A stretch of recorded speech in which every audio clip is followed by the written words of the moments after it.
play it on there. I'm gonna play that on 360 as well. I actually own it on PC, but I was just like, I I'm do more too. likely. I'm more than likely like I'm gonna be able to play it more if I get it on 360.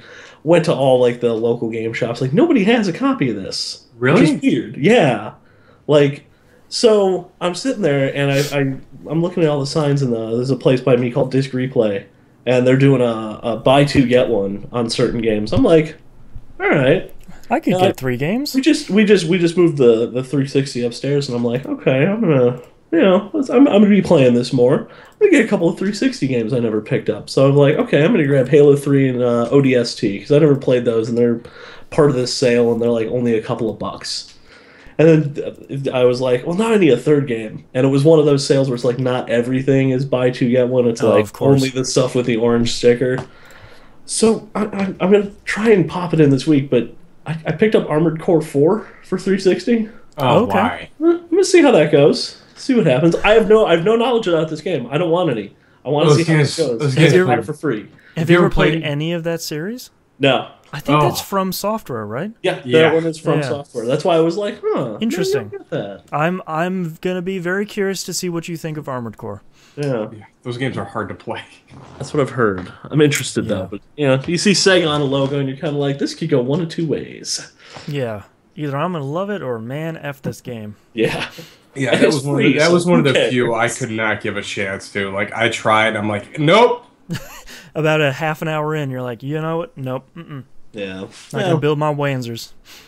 Yeah, I was like, they've been talking about Halo a bunch on like the Beast Cast and the Giant Bomb Cast. So I've been like, man, I kind of want to play a Halo game, but I don't want to go all the way back to the first two. I never played Halo 3. Let's pick that one up. I think I played Halo 3 and I played Reach. And Reach is the only one I thought was okay. Yeah, Yeah, Halo 3, I don't know. I played So a many bunch more. feelings about Halo. Yeah, I'm still working my way up that way. I'm Yeah. still on two. The slow crawl. Well, did you see our show notes? I thought so. uh, I do not see that. No, I did not. Coming in. You monster. I aim to... This, something. please. Yes. There you go. Stormtrooper helmets for African wildlife. That is a That charity is I can get behind. Amazing. Screw my Child's God. Play. That's where all my money's going. Yeah.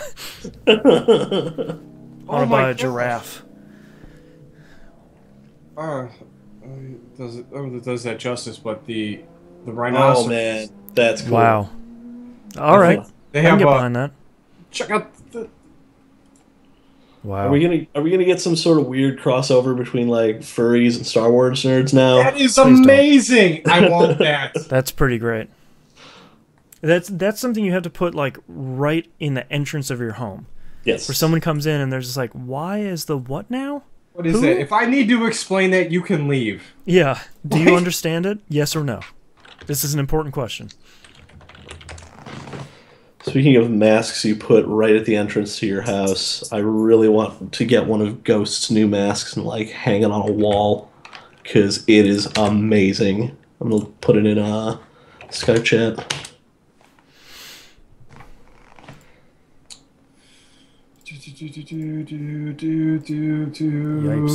Yeah. Just have that hanging on your wall and be like, oh, look at this conversation piece. So, are you into murder? It can't be any worse than anything I've already Hey, put Buzz, up there. lay in your bed. Yes. See you later. That's cool, dog. Don't listen to me. Goodbye. Goodbye, dog. Goodbye. She's upset because my wife isn't home, but which means she will completely not listen to me now. Yeah, Cooper does the same thing. Get control of your animals, guys. Jeez. Yeah, Oh, if only. He still listens to me. He's never quite as happy to see me.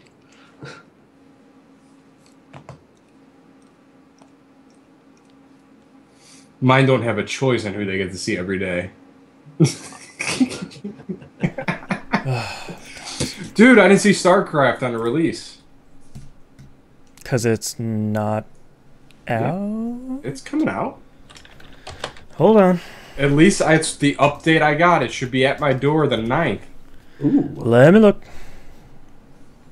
Wings of Liberty, Legacy of the Void. November 10th. You are correct. Thank you. Man, that's a week. Yeah. Yeah, so where do I start? Do I start with Fallout or do I start with StarCraft? Knowing you, I would probably say start with StarCraft. StarCraft will take less time. Yeah. Maybe. Unless you get really big in the competitive scene, then, who knows. Oh, no. No, that will not do. If you were suddenly Korean, maybe, No. No, I may be 2 Koreans, but not 1. And not suddenly. Specifically. Alright, are you guys ready to kick this thing off before my dog totally loses her poops? Yep. Yep. Yeah, alright, let's get started in 3, 2, 1. Welcome back to another episode of That Video Game Podcast. I'm your host, Boston. Going around the room, we have Knobs. Hi. And we have the Hannah. Hey. 2 pieces of programming notes here at the beginning. Knobs and I last week recorded a spoiler cast for Tales from the Borderlands for the entire. We did. Yeah, the entire first 5, the only 5 episodes of season 1 only. Question mark. Yeah. The first season. I'm really happy with how that turned out. So if you've played Tales from Borderlands, I would highly suggest you listen to it. Our playthroughs were very different. So I'm going to play it, and then I'm going to listen. You should. You should definitely play Tales from Borderlands. Yeah. It's one of the best games this year, if not the best. Okay. All right. So you can get behind that. Yeah. It's definitely fun. Yeah. And the Hannah and TVGP Game Club crew recorded a Game Club cast. I've not yet archived the video, but the audio needs a little bit of tweaking here before I get it. So if you watch the live stream, you'll see why, because Skype lost its mind. Yeah, Skype is not special. great. Yeah. So if you're waiting for the audio version, that'll be coming hopefully sometime this week, but needs a lot of TLC before I can deliver that into your ear holes. I'll massage it a little bit before you get it. Yeah, appreciate it. Yeah. But that's enough of that boring stuff like free audio content. Right. Knobs, what have you been playing? All right, so it was a pretty hectic week for myself personally. So I played Monday night game night, Nice. where Donnie got motion sickness in the middle of it and had to drop. Amazing. But we always the conversation what drives us coming for Monday night every night. It's just every Monday night. Just come out, have a good fun. We're gonna say some stupid stuff. Hang We're out gonna with some get peeps. some ridiculous argument, and most likely we will pick on Ian relentlessly for Good an time hour. had by all, except for Ian, It is because he's the worst. He's a good sport. He is. He's a good guy. But he is. But yeah, so lastly, I kind of didn't play much of anything this week. Watched a bunch of movies. What a letdown Spectre was. Oh, really? I've been hearing that. Yeah. Oh, Not a fan? Yeah. I'm trying to figure out why it nothing mattered in that movie at all. It's how does the little German guy? What's his name? Christopher Waltz. How does he fall so flat in a movie? Blows my mind. That's incredible. Honestly, he just really didn't matter. And if the previous movies had foreshadowed what happens in Spectre, the payoff may have been there, but they didn't. So Bummer.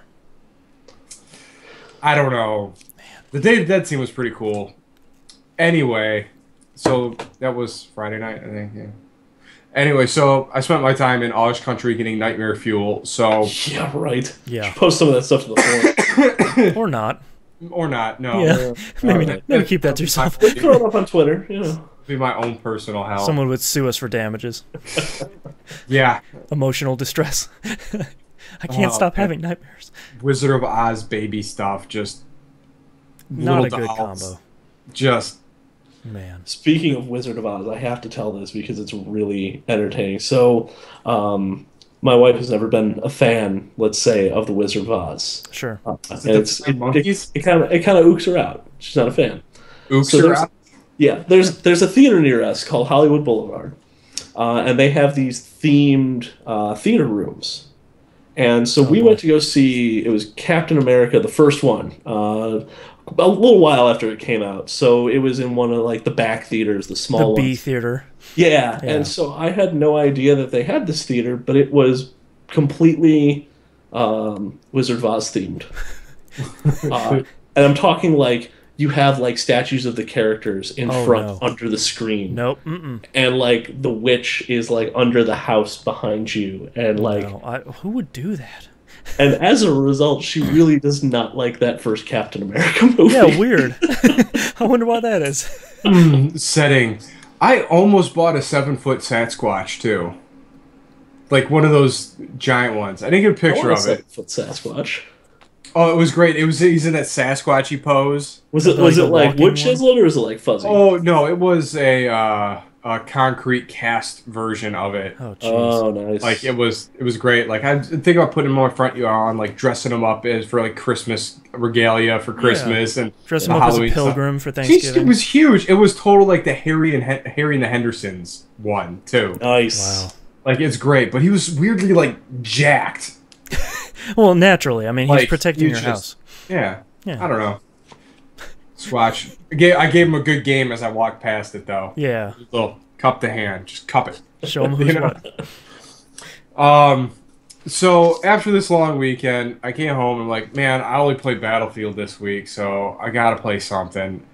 And so I jumped back into Assassin's Creed Syndicate. Oh. This game just needs to be over. Like, in every way. I'm like 7% through. I'm done. Just put it away after. With 7% knobs, just put it away. I mean, really, it is.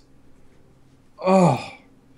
So, not only are there kidnapping missions required in the main storyline, which Great. Why? I just don't understand. So now you can't hide in a crowd because apparently they can see you in crowds when you're in your like ghost Come mode. on, Ubisoft. And apparently kidnapping something, if you knock them out, you're done. You know the way that people kidnap people. I'm gonna knock them out first so they don't fight No. back. No, so here I am. I go through. I kill all the other guys, like little stealthy little shink. Got them, like in like rafter bombs and just laying waste to everyone. So I got this guy all alone. I'm behind him as I go around to grab him, and he goes, "Hey!" I'm like, "Oh, come on! I just spent like 20 minutes clearing this area out. Now I'm just here to fix the pipes. See you and later. now, it's like that scene where like the dude runs away. You're like, you're really gonna make me run now? Yeah, I really have to chase you. I have no help, bro. None. So then I run up, tackle him, and then he's like, okay, hold B to knock him out. I'm like, all right, hold B to knock him out. Knock him out. Desynchronize. I'm like, I did what you wanted. I'm at this point, and I'm like, I'm like sitting on my chair, just like, what do you want Burn me this place to the ground. What do you want me to do? Microwave this disc. So I did that 3 times. Oh, That no. was an hour of my day. Yeah, you're not getting that back. An hour of my day doing it. Mm-mm. And the 4th time when I had to run and tackle him, apparently that's all I had to do, and I did it 3 times before. Oh. Ubisoft. Knobs, you have to... In this crazy 2015, put it on the shelf. Just... No. Put it on the shelf. Knobs, I beg of you. No, Save no. yourself. Because, We like, love I you. can't This is an take intervention. this. This game, I'm not going to be here this week because I'll be downstairs with an aneurysm. Because, this game, I get so angry. Knobs, I'd like to read you a letter. The sneaking sucks. We the love you very traversal much. is just We so need you to bitchy. stop playing this game. If you want to be Batman, go ahead and jump off the bridge and be Batman. Don't give me oh, that's too far away, but I can slingshot 3,000 feet to the top of this tower and go right to it. I can't go 20 feet in front of me. We are and your why family. can't I run? Why can't I run under a clothesline? Why do I have to jump on top of a clothesline? That's not an obstacle. This game is the worst. Please put it down. I love you too much to let you kill yourself. I can imagine if I ran through a bean door, like one of those like doors, that I would literally jump to the top and like eke my way over the 3-inch crevice to get or through it. Like it just. Assassin's Creed characters would have trouble walking through one of those doors that's just a curtain of beads. Yes. They just go like desynchronized.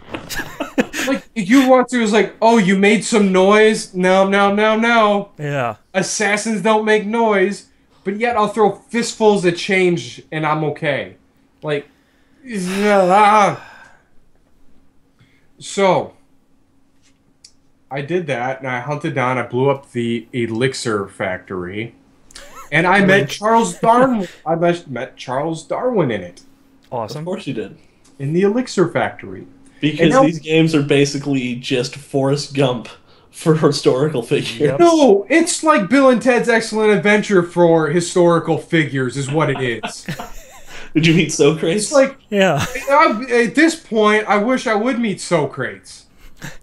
Socrates or Billy the Kid or who else? Napoleon. I want to meet Napoleon now because this fits.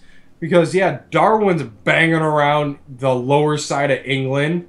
So, you kind of run into Napoleon in Unity. I hate to tell you. I'm not surprised. No, but it still sucks. Yeah. You know, apparently I read somewhere that Napoleon really wasn't as short as everyone thought he was. Yeah, no, he was average. Really? He just had a bad PR He person? was just... I guess. He was just an average-sized human. See, us average-sized guys, we just get no credit. Mm-hmm. We're not tall, so we're short. I don't Yeah. know. It's like if you're not first, you're last, man. Come on. Napoleon was probably like 5'10". He's like, I'm not really... Why do you keep painting me so short? This There's horse like- is like 4 times the size of me. It's like, wait, I got an idea. Let's put him next to a Clydesdale. Like, just... But like, Just- he's a little bit in the background, so Clydesdale looks huge. Yeah, he's like more at the ass end of it, and the perspective of the horse just makes it look like a monster. Yeah, everybody's behind him snickering like, this horse is huge, guys. Like, the guy painting is like, this is awesome. Oh, he's paying me so much money. He's so stupid. Oh, it looks great. Yeah. You're so that's happy. awesome. I'm gonna deliver it to your house. Could you imagine, like, all right, so you finish this work, and you're representing this tiny little man. You're just gonna be like, what? Like, what do you do now? Someone Photoshop this thing. Like, change my boots. Give me some lifts. Like, You know what would have probably happened at that time is you'd look at someone else and go, "Kill that guy." With Napoleon, yeah, probably. Yeah. I wonder. I do know what's funny is I wonder if all the people that painted Napoleon are that survived the review. Yeah. This man was killed shortly thereafter. Like that, all these paintings were actual like screening, like rescreens of them because they destroyed all the other ones.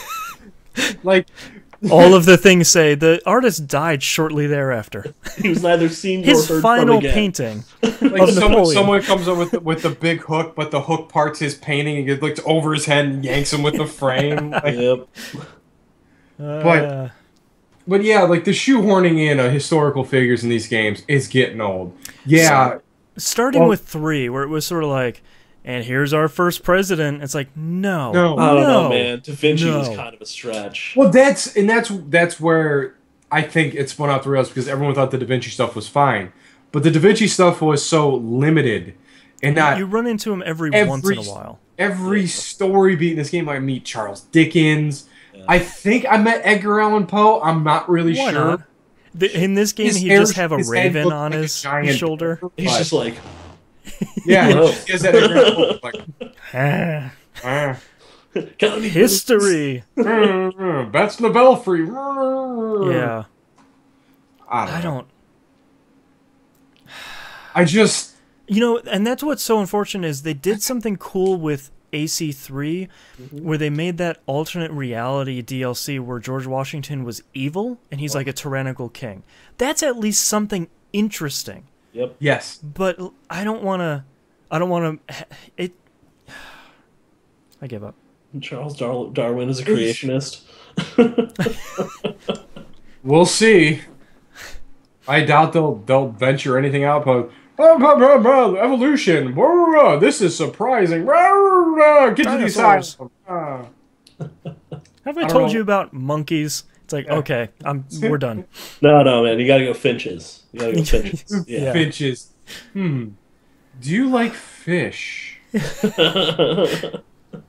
I don't know.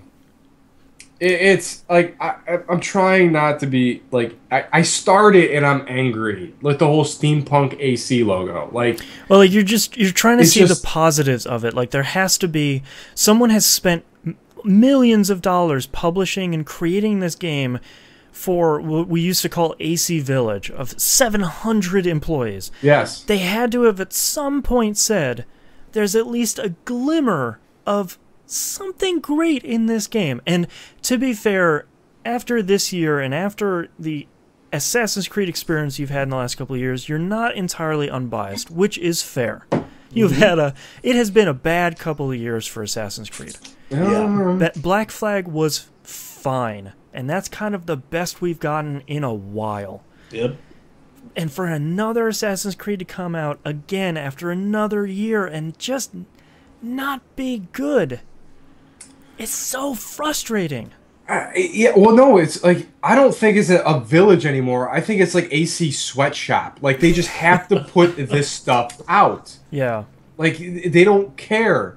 I mean, compare it to COD Blops 3 that came out, and now it has a ton of multiplayer modes. Has a secret semi-spoilers, has a secret single-player mode, has zombies mode in it that apparently has additional stuff in it. Like, there's so much stuff in a game that is...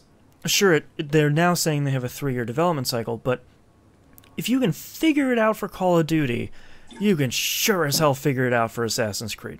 Yeah. Either take a break or get on a 3-year cycle. Like, I'm not kidding, like, if the traversal of the world was fun, I think that's what made AC2 is getting around that world was great. I'm going to hop on a horse, I'm going to go all the way down this way, I'm going to barrel through a few towns, I'm going to get to the Coliseum. I'm going to get a feather here and there, that's cool. But there is stuff everywhere. Like, it looks like the map has the pox. Like, it's just markers after markers. You don't know what these markers mean. 4 different colored chests. All right, so you do your synchronization, and it gives you a little thing of what's in the area you just scanned. If that is more than 2 lines, it's too much. Yeah, it's just like there's stuff popping up all over the place, and it's just like I'm not gonna, because there's so much of it, I'm not gonna do any of it. Even if like someone could say, open up all the blue chests, because those ones are really good. I kind of don't care anymore, because there are 5 types of chests. Yeah, well, no, there's the yellow chest that you got to lockpick. There's the secret chest you got to stumble across. There's the regular chests you can just put a boot to, and they open up. But it's I don't care anymore. And that's the worst part about Assassin's Creed, is when we look back at whenever AC2 and Brotherhood came out, and we cared about those games. We loved those games, and Ezio's story was interesting. Desmond's story was finally getting interesting, especially at the end of AC2.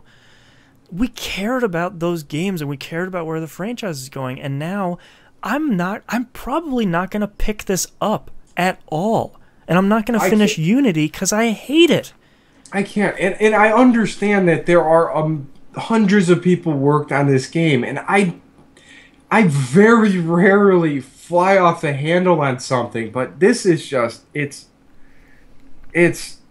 I like bad games, like a lot. Yeah, we love an underdog. Like, I will stand up and fight for so many different types of games that people like.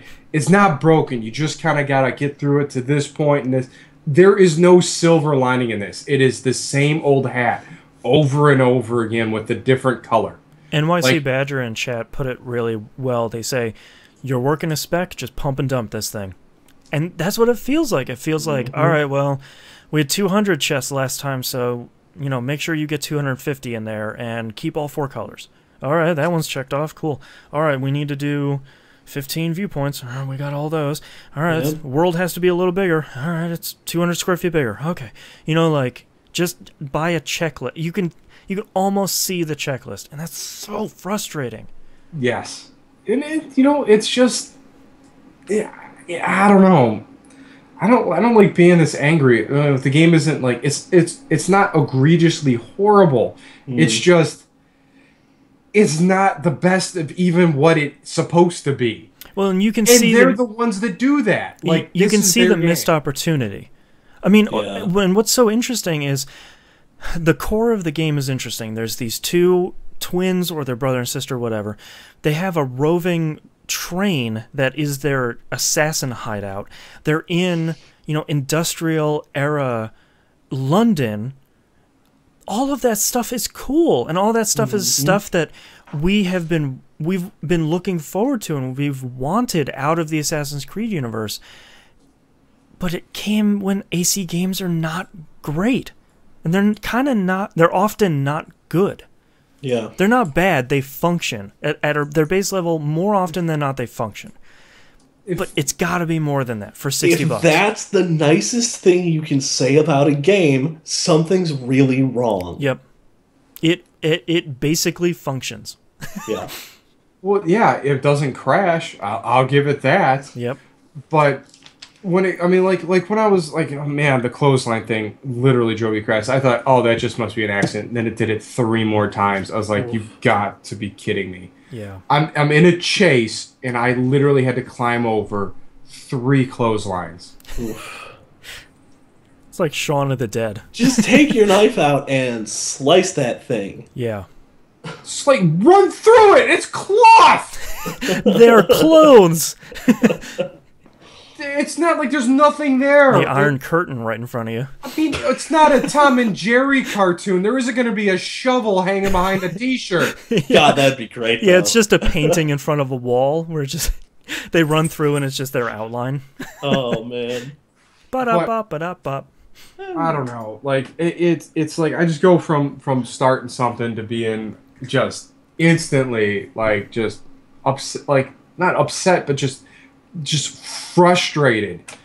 And then even trying to get through the story is like in this leveling system. Like I can't do anything. Ugh. Like I can't explore your world because apparently I'm not strong enough to go across the street. So you can't even like mainline the story anymore. No, Which is 'cause, just punishing you for wanting to finish the story, which no one wants to do. That usually. This sounds like the same mistake the Burnout Revenge made. Like, you go from Burnout 3 Takedown, and it's like, I'm going to do all the Crash, and then I'm going to do all the races. Yeah. And Burnout Revenge was like, no, man, you want to get that next Crash event, you're going to need to do a couple of races and a couple of these things. And I was just like, no! I don't Well, want no, to do you that understand, and I get why they do that because they want you to play everything that's in the game. But when the stuff in your game is like stupidly fractured, and like I just want to go, like I like going to the viewpoints, I like synchronizing the area, then go to the next one, synchronize the area. You want to like get the whole thing first, right? Do the Borgia Tower so I can kind of run freewheeling a little bit. Oh, yeah. And now that is even more, like you're leveled out of that. You cannot kill or knock out any of these dudes unless you, like, assassinate them. And they see you everywhere. Like, I'm sorry. I don't think people's vision in the 1900s or 1800s, when is this? I don't even know when this game takes place again anymore. 19th century, 1800s. Whatever. Yeah, 19th century. I don't see everyone with glasses, let alone binocular eyes, that can see me from across the world. man. But I think they just lost their. They lost what's fun about these games. Yeah. Mm-hmm. Like they're just trying to just shovel more features and stuff into it, and yeah, the batarang or the back grapple, it's very useful, but it is like I can't just run and tap tap left bumper and zing to whatever's the closest ledge. I literally have to stop, look at it, and then wait for a second. There's my icon, go. Well, and the thing too that so many people are touting, like, oh, the grapple thing revolutionizes traversal in Syndicate. They didn't fix the problem. They just bypassed it. The problem was climbing sucks and your character doesn't do what you are telling them to do when you move in an Assassin's Creed game. And it got a little bit better in Unity because you had a button. If you held 2 buttons, you went down. If you held the one button and another button, you went up. So it made a little more sense. They didn't fix that. They just said, all right, look, it is so broken, you can just now get to the top of a building. You don't have to climb anymore. Whatever. Yeah. But that's not the that's not the solution. But even that isn't very accurate on what it wants to do and what it wants to grapple to. Like, I'll be looking, I want to grapple at this hook. He'll shoot one up behind me, and I'm in the building I just jumped off of. Yeah, and you're like, well, that's Assassin's Creed. Never change, but also please do. Yep. It's like every time it does it, I just want to hear wah, wah, wah. Yeah. Like, just... You know, I hope at some point, I hope that the deeper you dig into this game, I hope there's something that you like at some point. I hope either the story takes a turn or you meet some crazy historical figure that has a fun storyline at the very least, or is just super weird. I hope there's some redeeming value in this game for you at some point. It'd be a lot. I mean, I really think they're taking themselves way too seriously anymore. Like, they just... Yeah. I don't think people are having fun making these games, and it's very apparent that they're not fun to play. Yeah. Yep. All right, well, have you played anything else this week? No. All right, Hannah, what have you been playing this week? Oh, you know, got to kick it off with the Rocket League on Wednesday nights. Always a blast. We had a bunch of people out again. I think we topped out at 7 this week, but still, always a fun time. If you're on PS4 and you've got Rocket League, swing on in. We're usually playing from like 7 p.m. to about 9 p.m. Yeah. It's usually about a 2-hour window there. Sometimes I get home a little early and we get on a little earlier, but you know, it's really it's an experience. It's just we've gotten to the point where if we go into unranked, like a lot of times we'll start off with like, you know, it's 3 of us, maybe 4 of us. Any combination of the guys that normally play on Wednesday night, if we go into unranked, we can do pretty well. We can get a good 2-3 game win streak going. We go into ranked, maybe not quite as good, but got a little more competition there. Getting a little bit better. Yeah. It was it was a nice little surprise to hop into a couple of unranked matches and be like, oh man, I actually kind of feel like I know what I'm doing with this game now. Yeah. And then, you know, a couple days later, you walk into a ranked match and you're like, oh, I have no idea what I'm doing here. So, yeah, always a good time with Rocket League. So we moved the 360 upstairs to the TV up here, so I played a little bit of Geometry Wars, just to sort of, you know, test the colors out and make sure everything's looking okay, you know, switching TVs on it. So, man, that game is, I'm not good at that game. Which game? The original Geometry Wars. Oh yeah, that's a tough game. It is. You get those little red circles. You fire one of those up, and if you let it go for too long, it just blows up in your face. You know, that reminds me. I turned on my 360 the other day because I'm gonna move it up here and hook it up to my capture setup, and I fired it up, and I was like, wow, this is. I spent a minute kind of looking around the interface. I was like, wow, the 360 interface is kind of crazy. There's these avatars, and I was looking at Brad's character, and he's hopping in like this UNSC thing and going out to space. And I was like, and then I pop in the upcoming new Game Club game, and it said, oh, you have a patch available. And I was like, oh, here we go. It was 2 megs. And I was like, those were the days. Right? Back when a patch was a patch. I think my avatar's... I think my avatar's still banging around with Stay Puft Marshmallow Man. Probably. I mean, they haven't been on the Xbox One, so... I gotta see what my avatar's doing right now. Yeah, I never really had any issues with the way the Xbox evolved over the years. Like, blades were cool. I liked those a lot. And, you know, there was some weird stuff where it was a lot more vertical at one point, but it was also super horizontal. You remember that, like, new Xbox experience where it was, like... Yeah. These like folded out cards, but they're kind of 3D and they're going all the way back. That was rough. That was real rough. But But those themes that you could get for that. Oh, those themes were particular- Oh, yeah. awesome. Those themes were hot. You know, I was thinking about that as I was looking through the dashboard. I was sort of thinking, like, you know what? I feel like we didn't, in hindsight, we didn't give Microsoft enough credit for really putting out so many new features on the 360 over its lifespan. Like, we Yeah. significantly changed the UI of that dashboard 3, if not 4 times. I think it They was four, I implemented think. installing games, which Yep. was not a thing on that console originally, and they somehow engineered it in. You know, they're doing, additionally, they're doing great work with the Xbox One, but the 360, they really pushed that console to an extreme degree from when it launched to now, where it's a very mature product. It's crazy.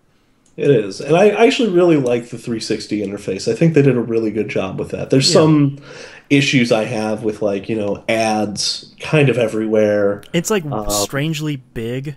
Yeah. Yeah. I was having trouble. I couldn't find the YouTube app for 360. Oh, they might not have one. Yeah, I was kind of shocked, but I know I had it at one point because it's in my download list, but it wouldn't let me re-download it. Like, it's got to be like a licensing issue or something. Weird. Or like it just broke at some point, and they're like, "Hey, man, this is the 360 one. I'm not fixing it." Yeah, that. If you have seems gold, you can use Internet Explorer for your YouTube experience. Yeah. Oh, good lord, man, that was rough. Hook up your Kinect. I am really happy they brought all the video stuff out from behind the gold paywall, though. Yeah. That was a good call on You know, there. and I was thinking too when I looked at the video and TV tab on the 360, there were a couple of times when you could rent a movie for like $3 and you had like a 24-hour period where you could watch it. Yeah, That worked really well. it did. We did that a couple of times, and I it was did too, super and effective. That was a surprisingly okay experience. I was watching an HD movie for about $3. I waited maybe 2 minutes for it to buffer, and then I just watched the whole thing, and it was great. Yeah, Xbox You know- did a really good job with that stuff. Yeah. You know, the one thing I miss was the Netflix party watch. Yes. You know, With My- the little seats and your little avatar sitting in front of it, and you're throwing tomatoes at the screen and stuff. you It know, was- my wife and I had so many cross-country dates using that app and Nice. watching stuff that it was such a problem when it disappeared. Because like Yeah. we both had Netflix and we both had Xbox Gold, and we could just get in one room. We wouldn't have to worry about syncing everything together, and we could just, from across the country, from 2,500 miles away, we could sit there and watch something together. Yeah. And it's such a crime that's not Not there around anymore. anymore. Yeah. No, it's 3, 2, 1, go. What part are you at? You can like hear it in the background where it's half a second like, faster. no, God, you like, and if it done buffers, messed up. Yeah, if it when it went away, whenever it buffered for us, we're like, all right, you gotta pause. How far forward are you? It's such a bummer. Yeah. Oh man. So Anywho. yeah, looking forward. I actually, I think I said this before we were streaming, but I went out and I was looking for a copy of Syndicate for 360 because I don't have it anymore, and I kind of wanted to play it on there for Game Club, and couldn't find it, so I ended up just picking up some games. So I grabbed Halo 3, ODST, and Armored Core 4. Yeah, So I got some 360 games to throw in. yeah. Hit the In the near backlog a little future bit. here. It's kind of nice to spend only a couple of bucks and get two definitely like games I know I'll enjoy, and then one game we'll see. Well, a possible hidden gem. That's the great point. Exact- That's the great spot. Like, this is the perfect time for a console that's kind of transitioning to another one. Is Yeah. you can go to somewhere like GameStop and they have to get rid of those games.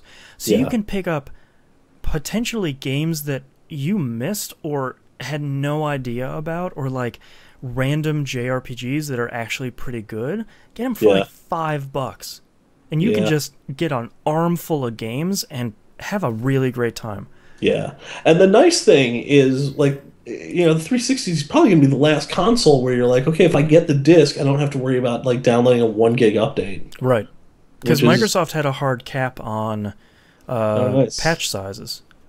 Yeah, which is nice. It's a good call. Well, and unfortunately now, like when you look at they have to how they have to patch Destiny on 360, for example, they have to release multiple large size DLC packs that are free that all add up to that 18 gig thing, and then release a 2 meg patch that unlocks all of it. Like, it's sort of, you sort of start seeing it, and it's like, well, I get what you were trying to do, Microsoft, but we live in a better time now. Yeah, we absolutely do.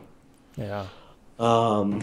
So yeah, looking forward to playing some 360 stuff that I might have missed, and maybe I know I've got a copy of Assassin's Creed Rogue around here too that I might pop in. Yeah, I've been thinking about playing that because apparently that is a Pretty good. solid old style AC game. Nice. But I'm really excited to say that I finished up the Talos Principle this week. That's a good game. Yeah. That is making my list this year. Oh, nice. It came out technically last year, but it came out like December 11th. Like, I think we had recorded all of our episodes. I missed your game. What is it? The Talos Principle just came out on PS4, I think. I don't know if it came out on Xbox One. But not yet, but I think they're planning it. Okay, that's good. So this is, I think I've tried to explain it before. I think I've got my head around it a little better now. It is, if you liked Portal, this is a game for you. Yeah. It is very much first-person Portal-style puzzles with some different kind of tools at your disposal.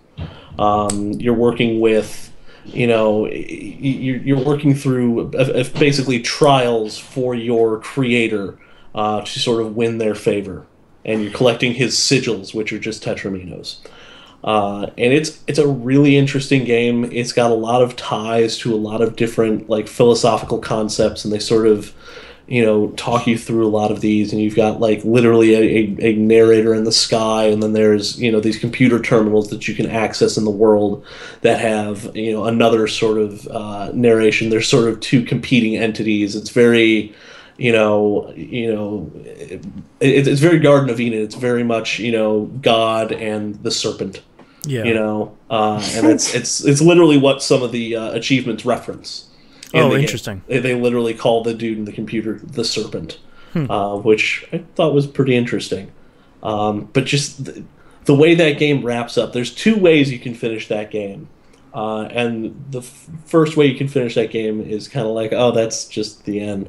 And the second way you finish that game is amazing, and like just such a cool I love it. I don't want to get into spoilers, but just like the whole idea around the game and why you're doing these things and why all this stuff is happening is so interesting and so cool. So I guess my only question for you, because I definitely want to stay away from spoilers, is I haven't played it yet. I was going to pick it up on PS4, but it launched at $50 and Fallout's coming out.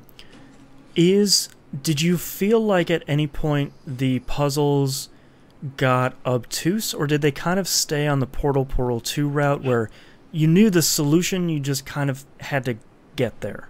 So it was not a smooth curve, I will say that. Okay. The actual difficulty of the puzzles, at one point, there was one area where I just literally went, all right, so throughout the game, you actually unlock different tools to use in the puzzles. So like the first thing you get, like the first automatic tool is what they call the jammer.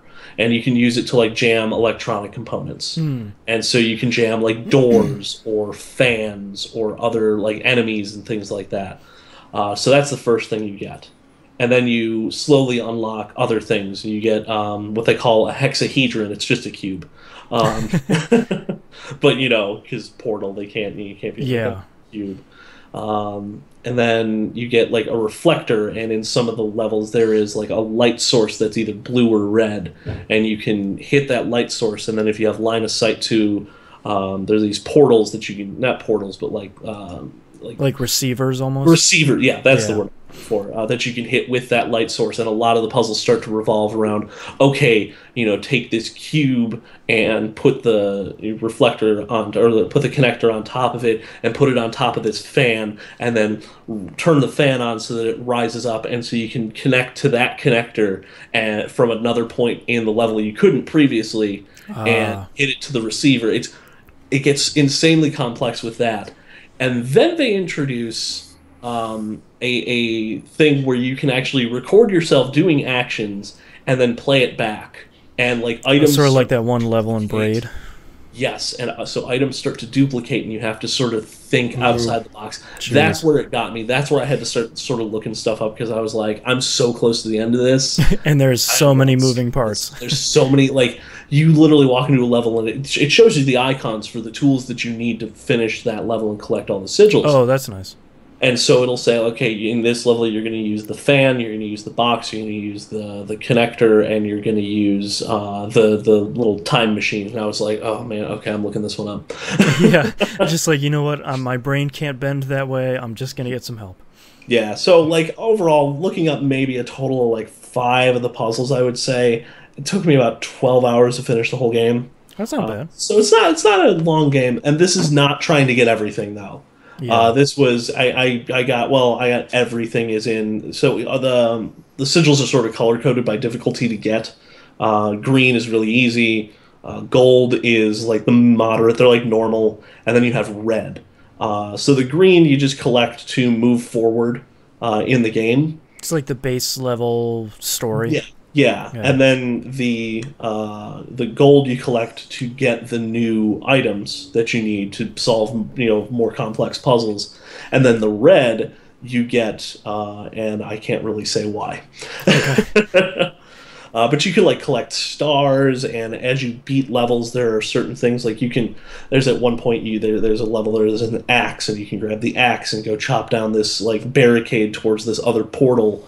And as you do the puzzle in that portal, you get a hint, and the hint is literally another thing that looks like the player character that will help you with a puzzle. Huh. I never ended up using any of the hints because I got one like real late in the game. I was kind of like, can I reuse it because it has like a counter? Does it recharge? Would I have to go find another one? I don't want to waste it on something and be like, that's dumb. When YouTube exists, you know? Yeah. Did you play? Are you playing the original version, or did you? Just the original. I have not played the DLC. Okay, because I thought the DLC added more puzzles, but I wasn't sure if it just like rebalanced the original stuff or added more. I don't know. I'd have to check that out separately. But I'm enthralled with the way they set up some of the puzzles in this game, and some of them are like really elegantly simple, and that you're like, okay, I can sort of piece this together as you're doing it. And then there are some where you walk into an area, you're like, I don't even know where to start. Yeah, like what's my beginning point here? Yeah, do I have any tools I can use? So like my standard approach was just, okay, I'm going to walk into this area, and I'm going to look around for what tools I can get, and I'm going to just start there.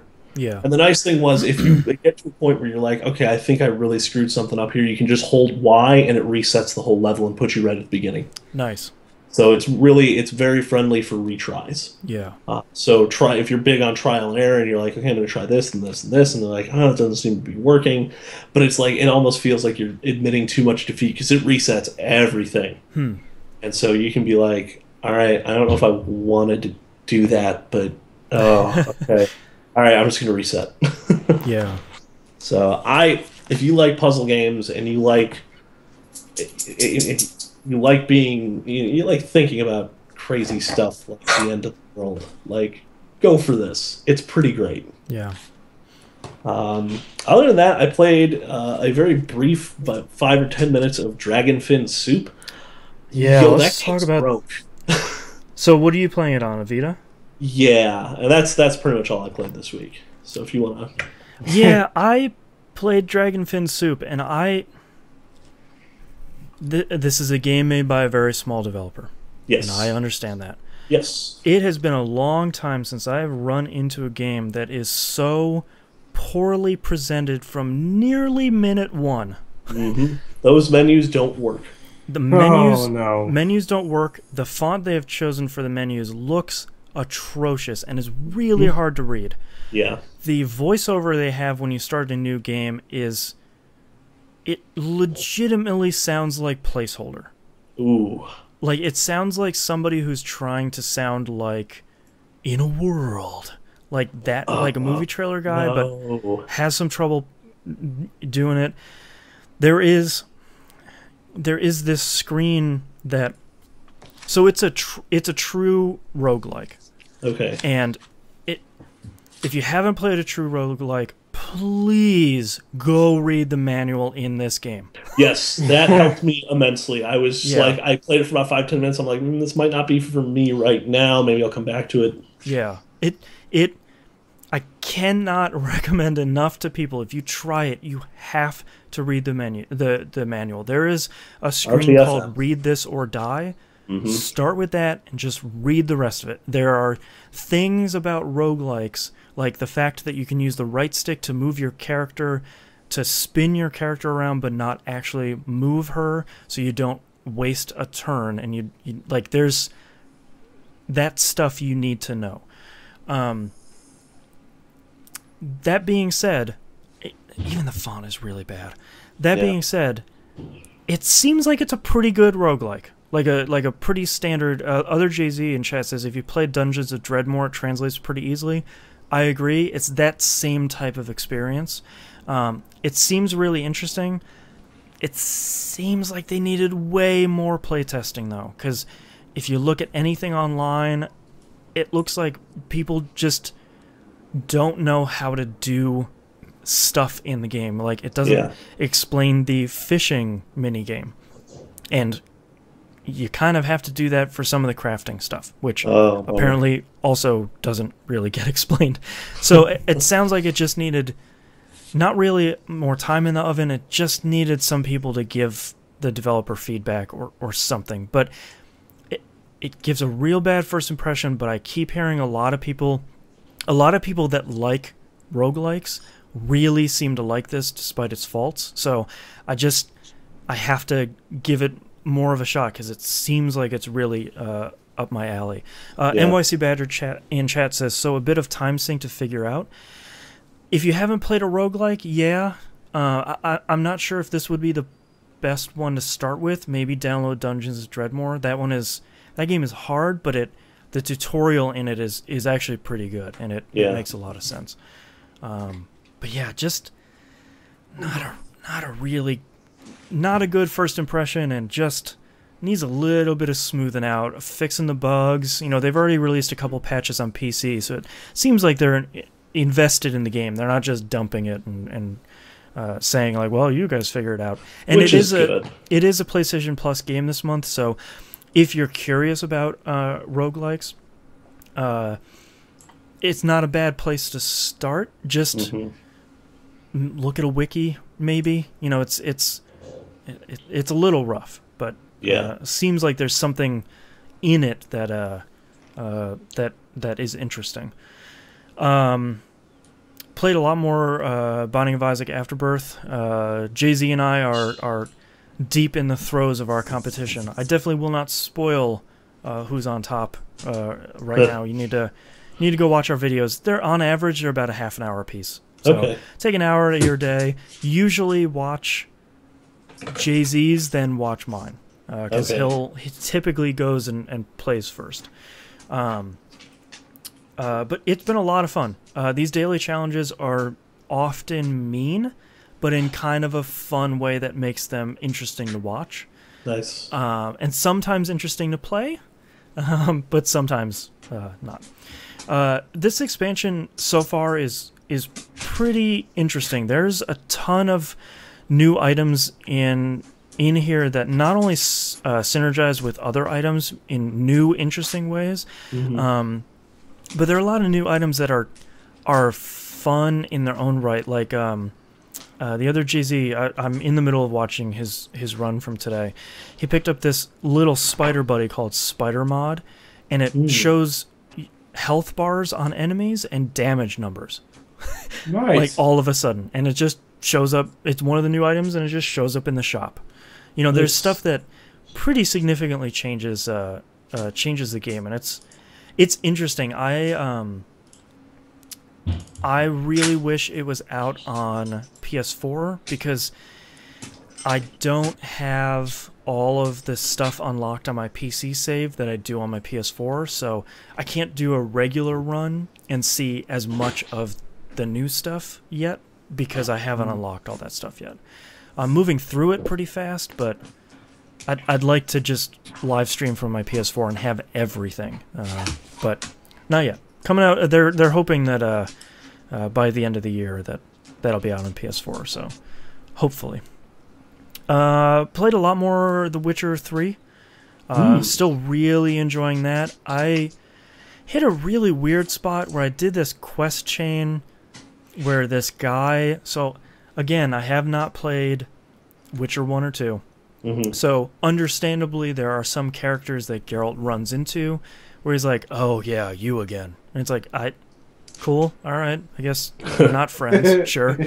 Or like Triss will say something and she's like, "You sure you didn't want to correct them about what happened before?" And I was like, no, yes, I should. Should I? I don't know. So I ran into this quest chain, and it's a little bit like Ocean's 11. So this guy gets his vault blown up, and someone takes like 3 tons of gold and a bunch of jewels and stuff, and he wants you to go find it. I like that they're measuring the amount of currency in weight. Yeah, it seems like a lot. Yeah. Isn't that what dealers do? Probably. Yeah. Yeah, that's how the dollar counting machines work, probably. I don't know. So the guy you're doing, you're going through this quest in service of 2 other quests, one of which is kind of this side quest that's going to feed into the one main quest that you're going through that I've been going through for the entirety of the game, which so far has felt really cool.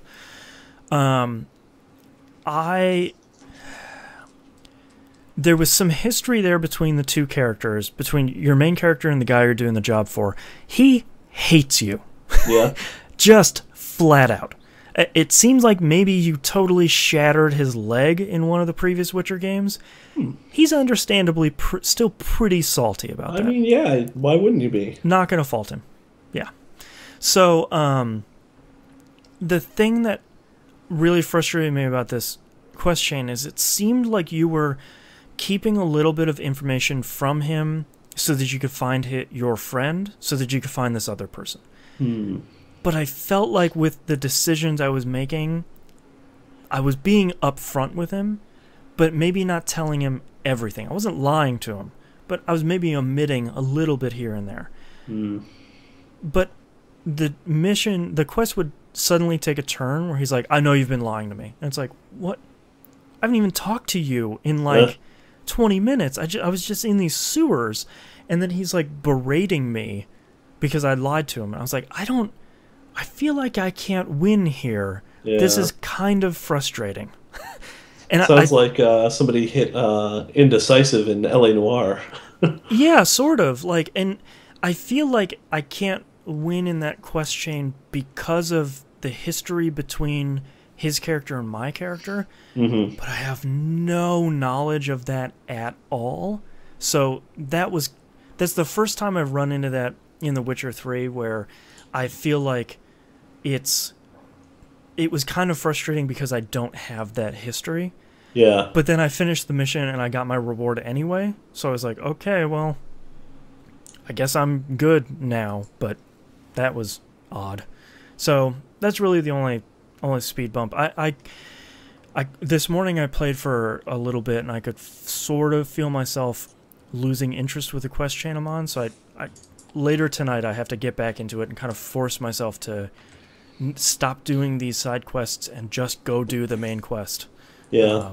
Because I don't want to fizzle out on this game.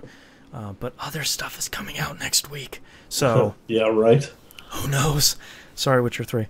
And last but not least, real quick update on Darksiders 2 Definitive Edition. Figured out what the bug was. Yeah? Apparently, because I played Darksiders 2 on 360 and I got those pre-order bonuses, the very first thing I did was I hit the mailbox. And that's what broke Darksiders 2. Really? So apparently whenever you go in the mailbox, that game just poops itself. And as soon as I went back into it, like I closed out the app, I closed out the game, I went back into it, just fine. Yeah. Smooth 30, to be fair. But smooth and everything is fine. If you own Darksiders 2 or Darksiders 1 on PC, go check out the Steam page for Definitive Edition, because I owned both of those on. They have like this tier system. Who cares? Mhm. I was able to get the Definitive Edition on PC for $6 this week. So you should go check it out. You might be able to get it for a couple bucks, if not free, depending on which package you already picked up. So Right. you want 60 frames and you want something that looks really, really good. PC's probably going to be where you want to go. Yeah. I wonder, since THU sent me 3 copies of that game. You might get a pretty good discount. Yeah. And that's all I've been playing this week. So let's take a break. Hey, look at that! I can get that for $6. You should pick it up. Darksiders 2 is pretty good. All right. What's up, Sandy? Offer ends November 12th. Yeah. That's an important note. Yeah, it's only for a week. So it's the developers said that they worked with Valve on it, and they wanted to say, hey, the more stuff you owned of previous Darksiders stuff, the less money you have to spend for this. Yeah. But it sounds like Valve wasn't really set up to do that the way they wanted to. So they basically had to say, all right, if you own Darksiders 1, you get some money off. If you own the first 2, you get more money off. If you own this specific package that virtually nobody purchased, you get Definitive Edition for free. Crazy. So, all Which right. one? The one with the mask? No, there was a package on PC called a Franchise Edition. It came with like all of the DLC, the first 2 games, and the season pass for 2. Oh, crazy. We really bought it because it didn't, like, it financially didn't make any sense. Yeah. So, kind of a bummer, but that happens. Mm-hmm. All right. I gotta go take my dog out real quick. I'll be right back. All right.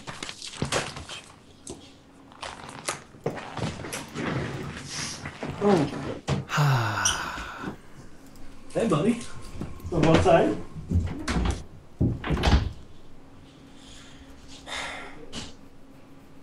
What? Stop staring at me, Swan. But I love you. Alright, come on. Hey, I gave you green light. You coming up? Oh! I'm so scared.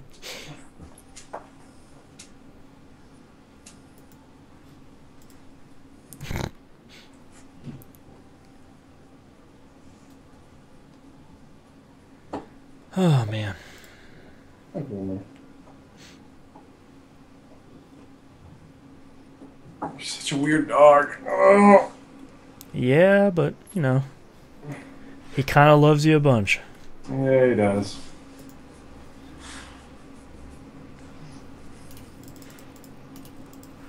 What'd you get into? You stink.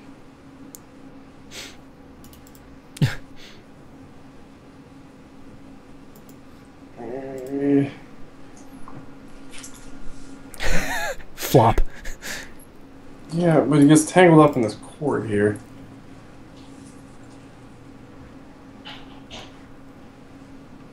Oh, Just licking brain.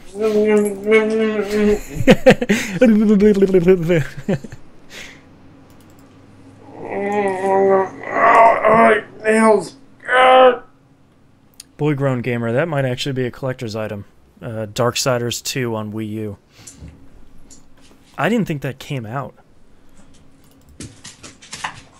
That might be a good platform to play that on if they did the inventory on the screen thing. Yeah. I'm good at marketing. I don't know, pick up the Wii U and the new screen thing. Good times.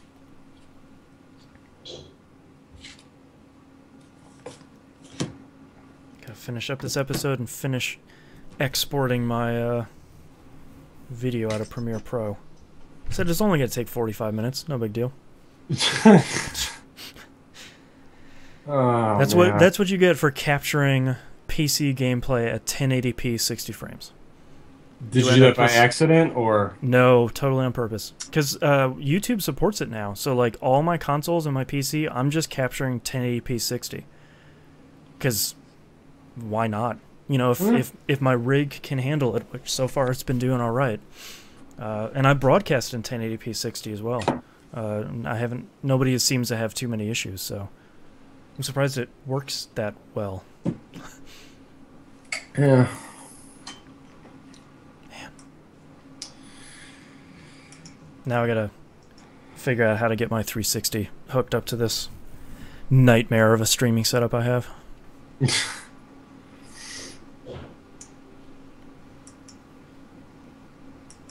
I can't.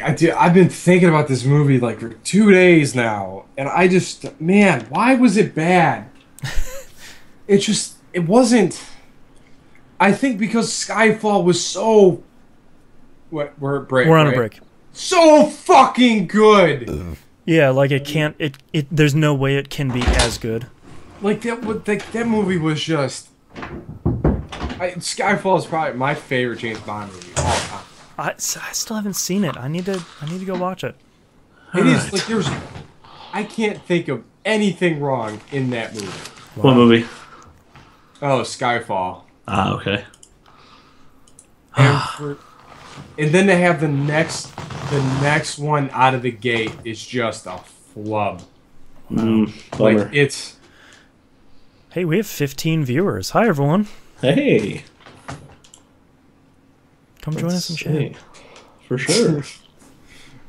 All right, let's try and bang this out since my DOG is passed out at the moment. Oh, nice. All right.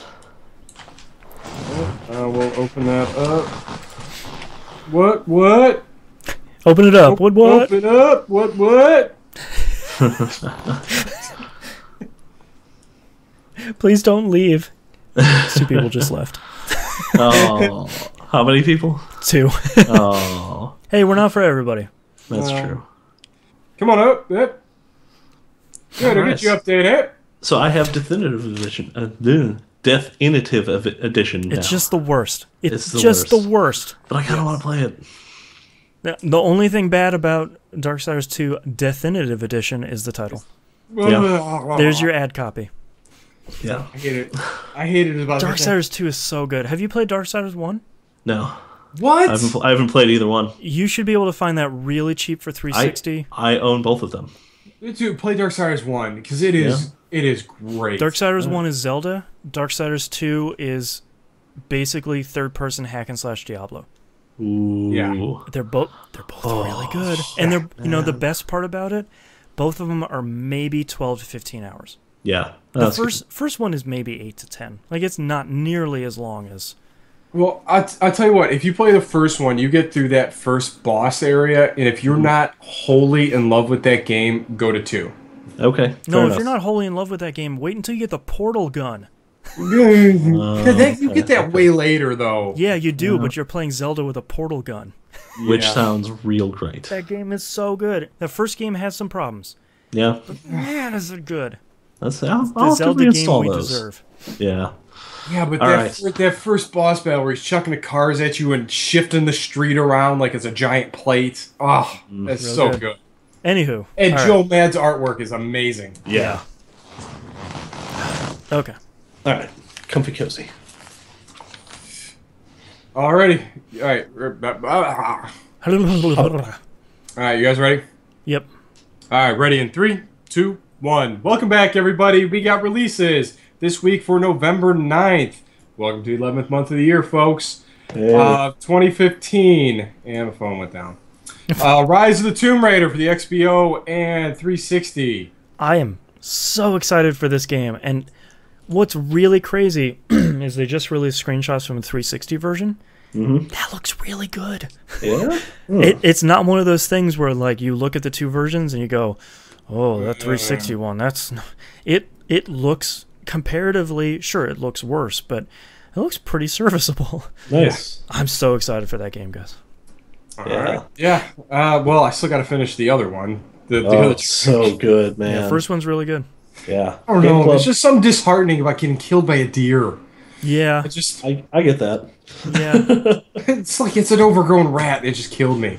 Nature is really it's just. not even. I mean, it's not even a puzzle quest. Like you've been killed by rats. It's just That's true. I got Stupid gored Puzzle by a Quest. buck. Come on. Yeah. Yo, those Puzzle Quest rats are mean. Let's be real. Yeah, those Puzzle Quest 2 rats, no joke. Yeah. Man, Alrighty, Fallout 4 for the PC, PS4, and XBO. I need it. So Yep. that's on its way to me right now. Yep. Nice. Did you get Hooray. the Pip-Boy one? Absolutely, I did. Me too. There are so many people I know that are like, why would I get that? And I was like, because it's dumb. Because Yeah, And that's the only acceptable answer. they really. expect you to wear this huge monstrosity while you play the game so you can tippity-tappity on your phone. Who's going to do that? If you're going to do that, fine. But it looks like all kinds of awesome. I know. And it's like it's everything to get me to spend more money than I rightfully should. Yep. Yep. The phone app is already out. You can go get it. Alrighty, Animal Crossing Amiibo Festival for the Wii U. They are literally making a different Mario Party, but this time with Amiibo. Awesome. You monsters. Wow. But that actually makes sense because they are pieces. Yeah. Okay. It's actually a board game. I kind of dig that. Just turned around on that game. Yeah. All right. All right. All right. And finally, It's something not I'm out yet. excited to play. Don't. It's not in your hands. Yeah. All right. Well, we'll find out how that box smells possibly next week. Spoiler alert. StarCraft 2: Legacy of the Void for the PC. If which you I hadn't have done been. I would have. I should probably Well- finish the second one, huh? Yeah, you should because Yeah.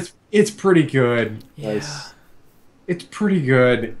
And I'm like this is probably one of the very few games I'm like really been anxious to play Yeah.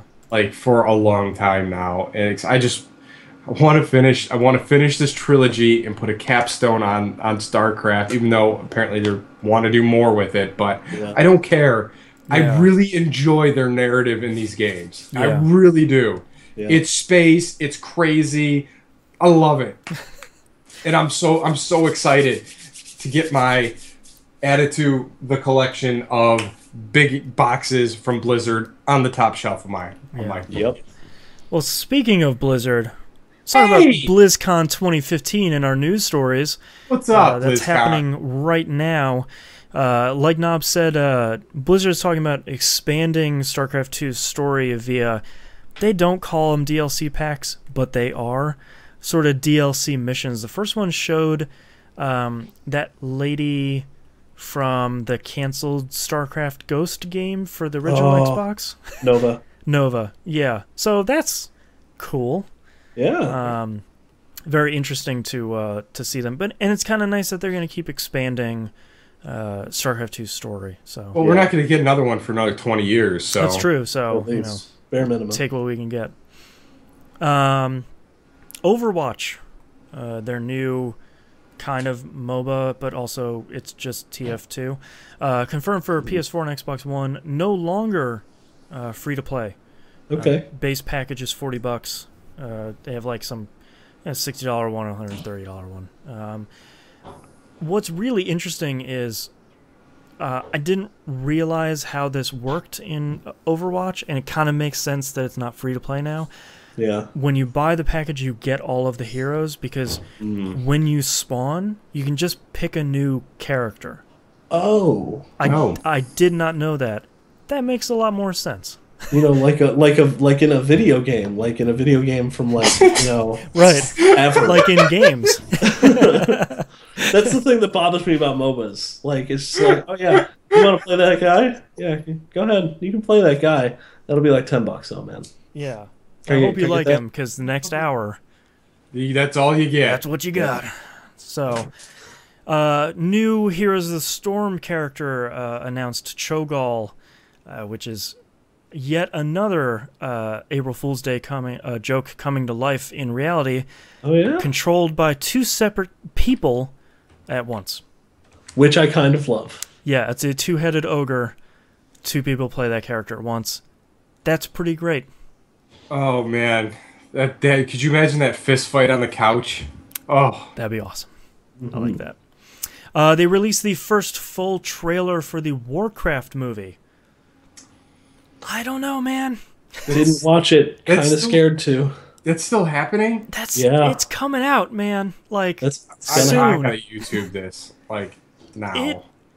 It looks like Warcraft, but that kind of looks dumb. I don't think that translates very well. First off, pretty good looking CG. Yeah. Yeah, no, it looks amazing. ILM makes some pretty good looking CG. Well, yeah, no, I mean they're a nice young upstart, but yeah, they do some good work. Yeah, I don't know if you've heard of ILM yet. I don't know. They're telling some origin story of, you know, the war between the orcs and the humans pre-Warcraft 1. Oh, wow. Yeah, so it's going all the way back. Yeah. But I don't know if people are interested in watching the real origin story of the orcs, 'cause it's dumb. It is. Poisoned blood is not an interesting thing to watch. Mm-hmm. So, I don't know. It could be really interesting. Video game movies have not been good. So, Yes. all of us are kind of side-eyeing it, be like, Hey, Warcraft, I see you over there doing your thing. I don't know. You stay over there, do your thing. Yeah, I'll watch you later, but I'm keeping my eye on you. Yeah. I just want to hear someone say Frostmourne hungers. Maybe that's Oh, the stinger after the credits. Oh, that'd yeah. be great. Just it pans up and Frostmourne is there and someone grabs it. And you're like, I'd watch man. that. Yeah, Pretty I'd watch that. I'm just glad Blizzard is doing a CG movie. I've been waiting for them to do one forever. But they're not doing it. I thought they were. No, ILM is doing the CG. Yeah. Oh, right. Yeah. It'd be nice if Blizzard. That's kind of the disappointing stuff is Blizzard's Yeah. CG is so good. Yeah. Even their old stuff looks good. Like, go back to Diablo 2, and yes, it's low res, but that was some pretty good stuff. It was. NYC Badger in chat says it seems like a niche product. Kinda? Yeah. Yeah, it brings up a good point. The whole fantasy / Lord of the Rings thing is not really flying these days. Yeah. It's all about that dark political fantasy like Game of Thrones, man. Maybe that's what it'll be. Yeah. The Orc Council arguing. That or cancel. Governor Grape. We need to stop grain production. How dare you? How dare you? Not our grains. Think of the children. The Think of the Senator younglings. Lime. Like everyone's named something No. green. Yeah. The younglings. Oh. Right? Oh. Good times. And last but not least, World of Warcraft Legion, the thing they announced last year, arriving, quote, on or before September 2016. So anytime between now and then. What? What? Yeah. World of Warcraft is in a really weird spot. It is. And They're that not spot announcing, doesn't get patched. Yeah. They are now announced. They're no longer announcing subscriber numbers, which means they took a turn. That's totally unsurprising, though. That game has Same been out here. forever. Yeah. There's just every time they would do that, their Activision stock would not do well. So that game is on its way out. If they make another expansion after this, I'm going to be really surprised. Yes. But it's just going to keep going down until Titan comes out. Mm-hmm. Then people like me will be like, "Ooh, Titan! All right, let's try that thing." Ooh. Well, I'll just wait till they do SCU, like StarCraft Universe.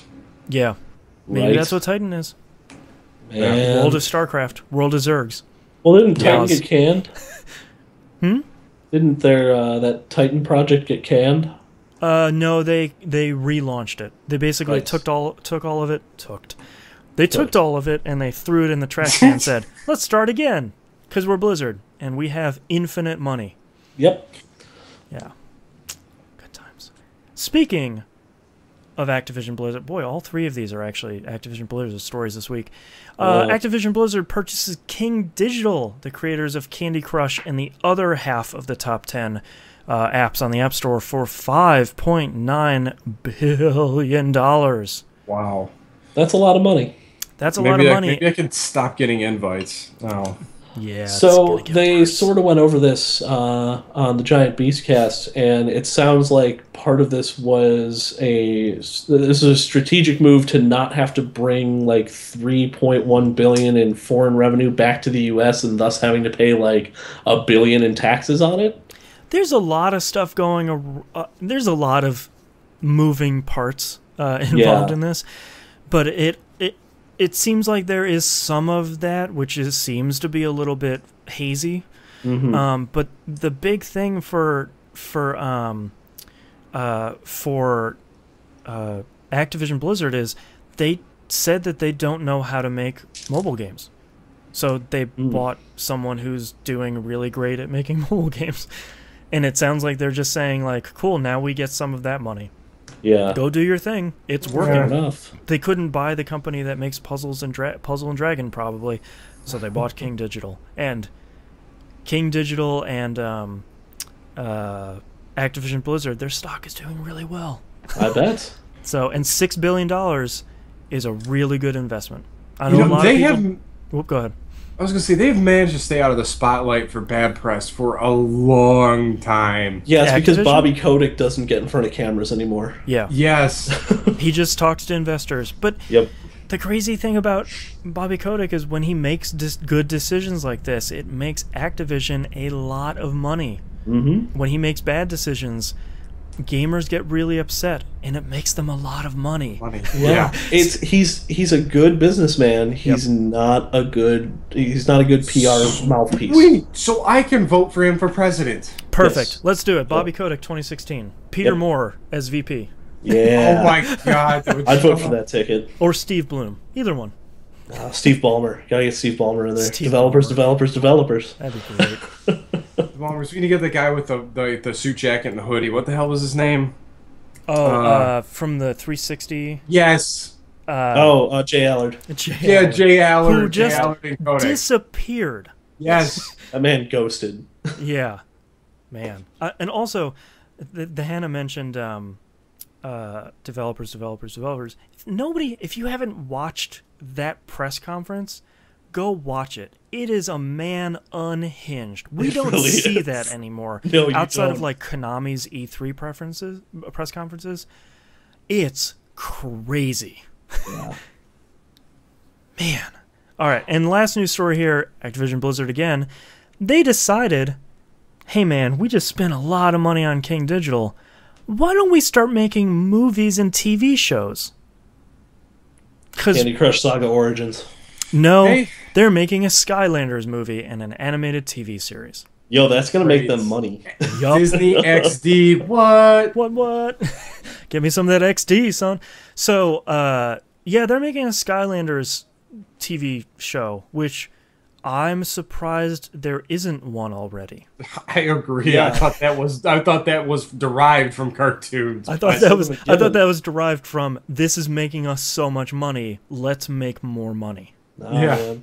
They went backwards on it. Normally you get the TV show, the toy line, and then the video game. They're like, yo, let's make a video game that has a toy line, and let's make a TV show out of Toys it. to life, changing up the game, man. Hey, Yep. no, toys. Yeah, toys the life. I mean, look at Voltron, or not Voltron. Transformers and He-Man. Yeah, That was a toy first. yeah, it's true. Yeah, that's true. So they are saying that Activision Blizzard's first production will be Skylanders TM Academy, an animated TV series based on the award-winning Skylanders game. Great. So, I would like to let's list out this voice talent they have so far. Justin Long, which Ooh, as okay. Spyro, Yeah. that's fine. Ashley Tisdale as Stealth Elf. I don't know what either of those are. Jonathan Banks as Eruptor, and Norm MacDonald as Glumshanks.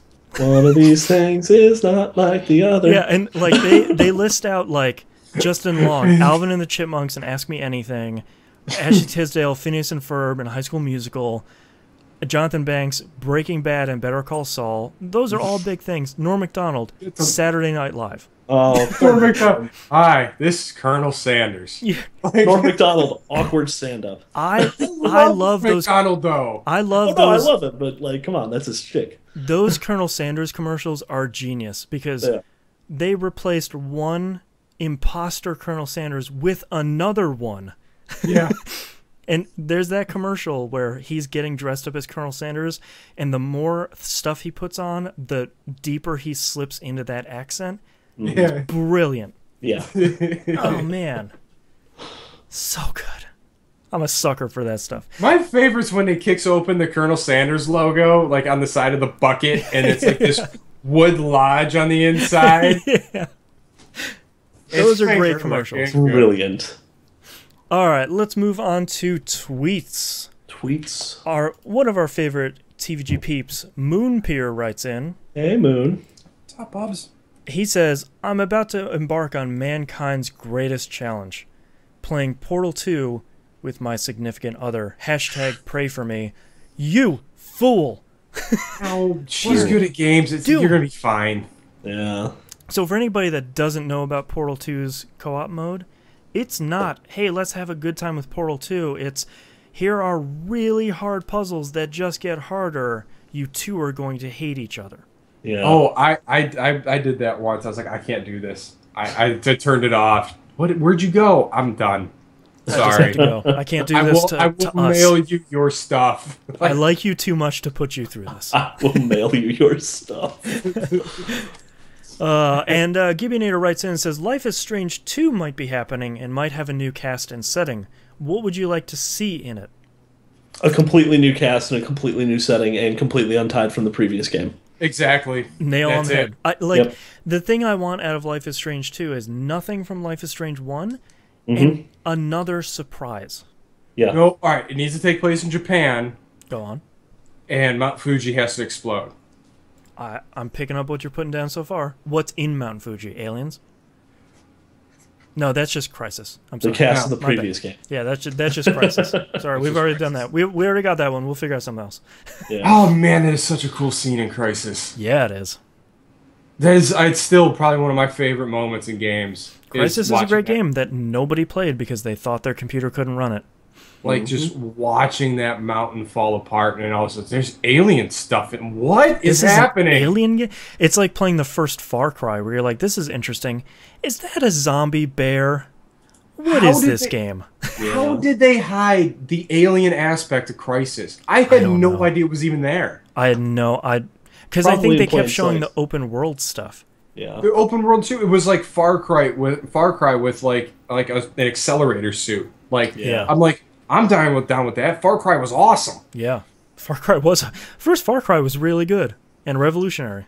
Yep. And completely ignored now. Yes. Yes. All right, let's move on to emails. We have a couple of emails saved from last week here that we're going to get to. So first one is up from Chino. Recently played through Guacamelee Super Turbo Championship Edition for the first time. Yeah, you did. That game is great.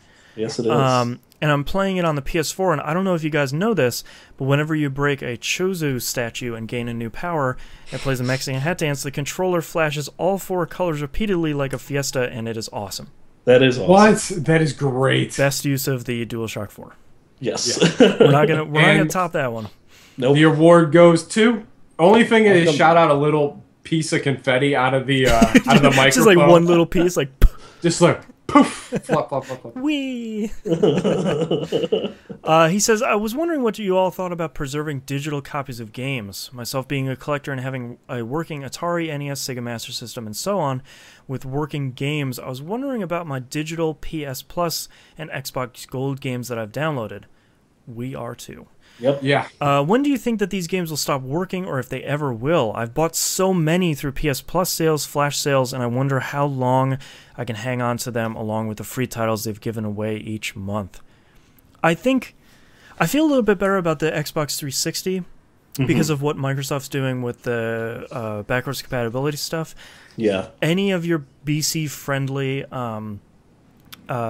downloadable games on your Xbox One, they just show up in your, hey, you can download this list. So you can just carry those straight over the Xbox One. Absolutely. I don't know. A lot of people still ask me, like, well, why are you buying games on disc? Like, what are you doing? Because at some point, the 360 isn't going to work anymore. So I can pop in a game and play it. Yeah. Yeah. Well, no, Xbox Live's going to shut down at some point for that system. Like, they're just going to drop it, old hat, done. that your time is over and then everything migrates to the new thing. But It'll be a lot slower than they did with the original Xbox, though, because they dropped that like crazy quick because they were getting everybody over to 360. Yeah. And that made sense. I mean, the technology leapt so far forward.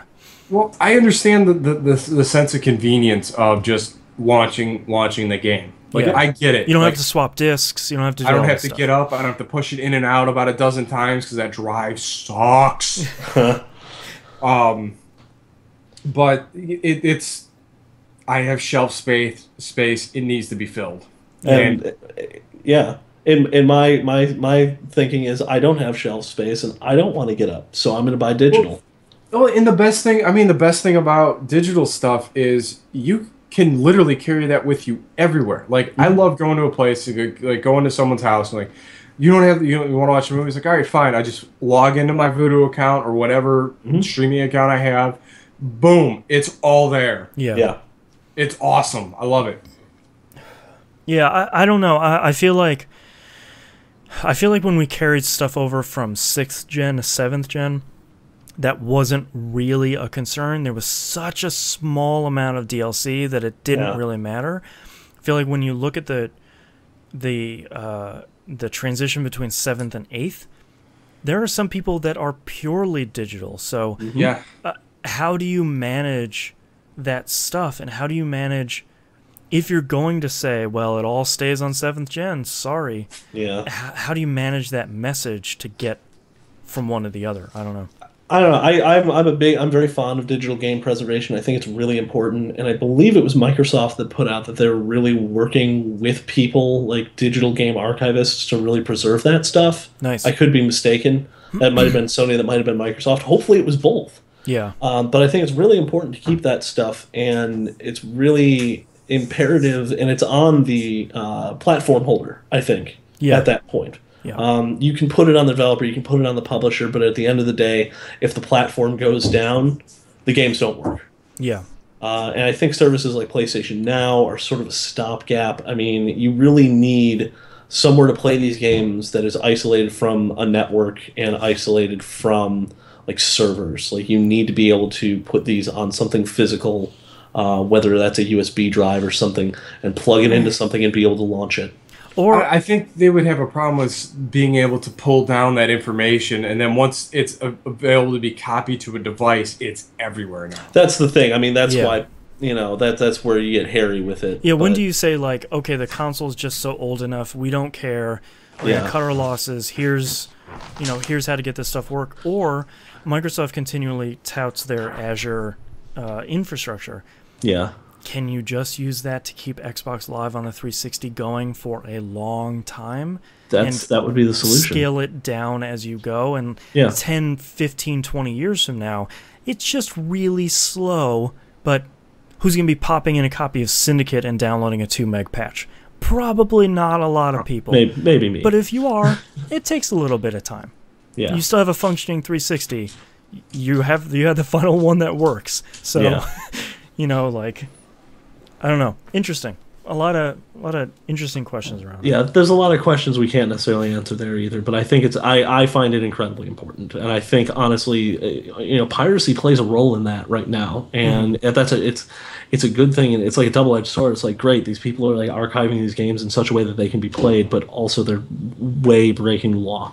Sure. Yep. And we need to find a middle ground between the two. Yeah, because I think the best thing that they could do to regulate that is everything's tied to your account. It's on they have the onus of making sure you can carry that stuff through every generation. Then they do, but then what about when that business fails and that account no longer exists? Sure, there needs to be a stateless backup of that. Someone will find a workaround, and in 20 years we'll have a really good Xbox 360 emulator, and we'll be ripping Xbox 360 games, but as for right now, that just it's a concern, and I think a solid founded one.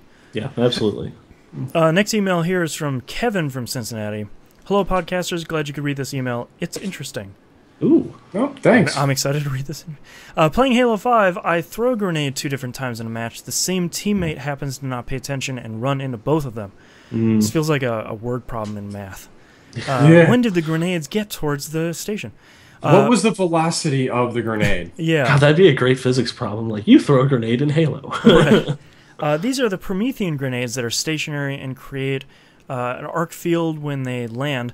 Very easy to see and avoid. He's nowhere near them but decides to run into both of them and die. Well, I get that's on 2 him. betrayal medals, so he boots me from the game. Ugh. Naturally, I'm upset. This is matchmaking, not a custom game. I'm already upset about this. Yeah. Welcome to the general public. Yeah. The next game, a guy snipes an enemy, it kills him, penetrates, and also kills me, giving my teammate the betrayal medal. Complete accident, he apologizes, and I don't boot him. Because you're a sane and rational human being. Mm-hmm. Yep. We finish the game, win, and then I get banned for over an hour. I just don't understand this. Why would you create a system that punishes its players? Yes. Yes. I mean... It's a bummer. I think the only thing that you could say is, I think at that point, Bungie and 343 have done a great job at making people care about medals in a PvP mode, and someone will see in their public API, medal stats that they went up by their medal betrayals their betrayal medals have gone up. Mm-hmm. I don't know if that matters. No. But I mean, a grenade, it's an oops. These are incidental stuff. Like, Yeah. I shot this other guy so well that it killed 2 dudes. One of them happened to be on my team. Yeah, that's just a YouTube clip. That's not like, Yeah, like, you did a really good job. It just happened to kill one of your friends. Mm-hmm. So. And what is a teammate, really? I mean... Right. He's a pile of pixels when it boils down to it. Yeah. That's a real person on the other side of that keyboard, Knobs. And real people made that game. You don't know that. You can't prove that. That's true. Knobs, I highly recommend that you never pick this game up. I did not read this email beforehand. This is but one of many problems it has. 343i has really ruined the franchise, in my opinion. I'll be sending this game pack and getting a refund. I'll happily give my money to Activision and Treyarch this week. Keep up the good work with the show, guys. I enjoy it very much. It makes me want to play it more now. Games. Just to troll your teammates. Yeah. Oh, betrayal, so weird. Pow, pow.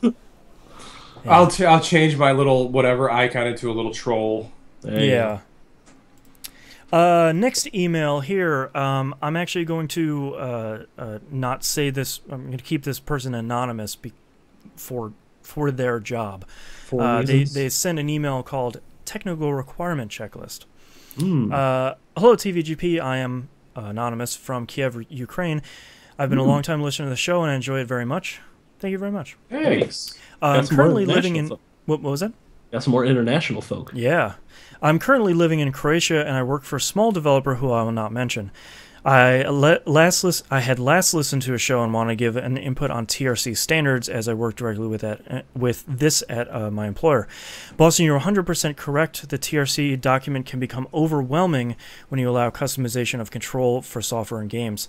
It takes many hours and many TRC failures to get it right. But at my employer, we feel that accessibility is very important. We're making a product for a customer, and we want the customer to have best, how do you say it, user experience possible. Forgive me, English is not my first language. Nailed it. What's that? Nailed it. Yeah. I lost my spot. Control for our game is something I work closely with, and we want users to have the easiest time with their game. We want happiness when they play and wish for them to stay engaged. What we deem to be the best control solution may not work for everyone, which can cause frustration and make the user stop playing. We understand that, and we feel it is more important for a user because it's how they engage with our game and software.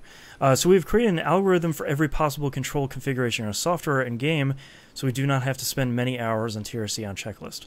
That's fascinating. That's awesome. That is really interesting. I want to see that code. I know I can't see that code, but I want to see that code. I like your QA automation. That's pretty cool. For us, it is always finding solutions to allow the user to engage with our game and software very easy and enjoyable. Developing this algorithm for custom controls was just one of the solutions, so we're not wasting much time. We also have teams who work on language solutions as well. Localization is another difficult problem. That's probably a gross understatement about how hard localization is.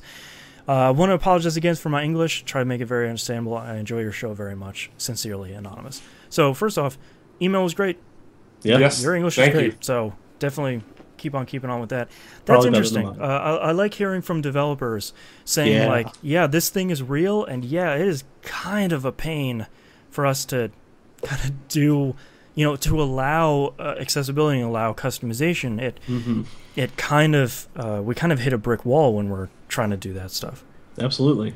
If you really like listening to developers talk about that sort of stuff, it's not every episode. It's sort of not great about it all the time. But some of the interviews that Dave Lang does on Team GFB Radio are fantastic. Like he got like Sal DeVita on there talking about like the old Midway days and like how they, just so good.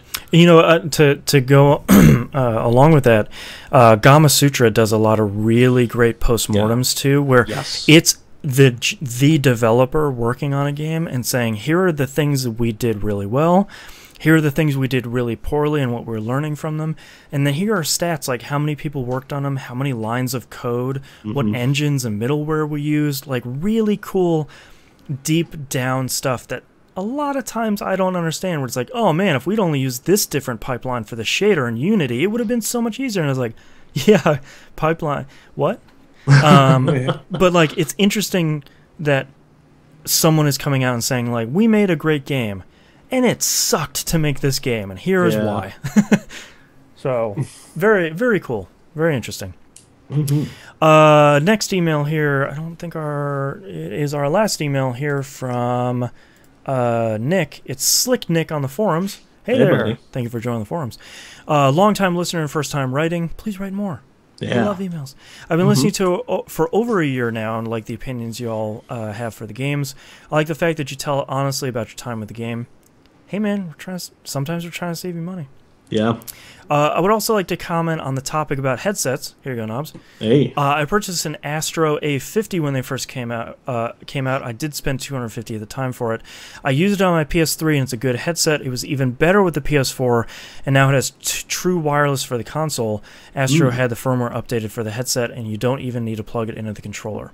Wow. I think it also is wireless for the Xbox One too. If not, it comes with like a preamp. I think you can plug that right into the Xbox One, and then it's just wireless at that point.